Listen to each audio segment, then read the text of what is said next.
je pense que La Rochelle a envie d'être la capitale de quelque chose, mais sait qu'elle ne peut pas être Bordeaux.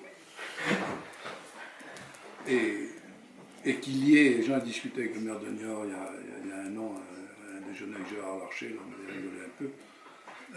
Niort n'a pas non plus la capacité sait qu'il n'a pas il a envie d'être grand, mais il n'a pas la capacité d'être tout seul.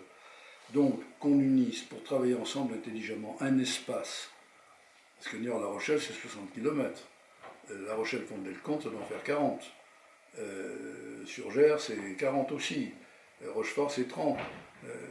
Qu'on est dans un mouchoir de poche, si on trouve 250 000 habitants davantage, ou 300 000, ça ne me semble pas stupide de faire des choses ensemble.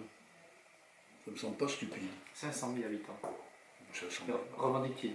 Oui, ben ça dépend jusqu'où on va.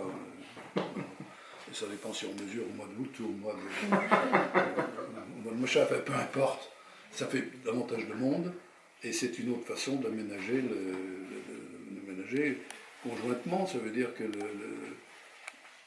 le département n'est pas l'unique décideur de l'aménagement d'un espace. Et ça pour vous, c'est pas envisageable dans le sud? C'est pas envisageable dans le sud, tout est envisageable. Dans le sud, faut-il encore qu'il y ait des élus moteurs. Moi, la loi de décentralisation, les lois de fer sont des grandes lois.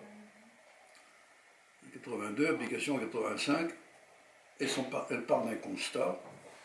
L'État n'est plus en mesure, n'a pas l'intention de développer le pays, d'être celui qui distribue comme le Père Noël, qui a une usine à La Rochelle, qui a un truc à tel endroit, qui a un bidule, etc.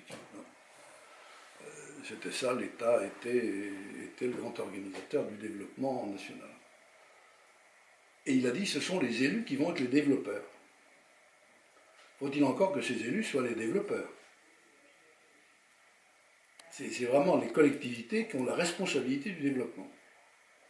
Elles de prendre des initiatives, elles de les prendre.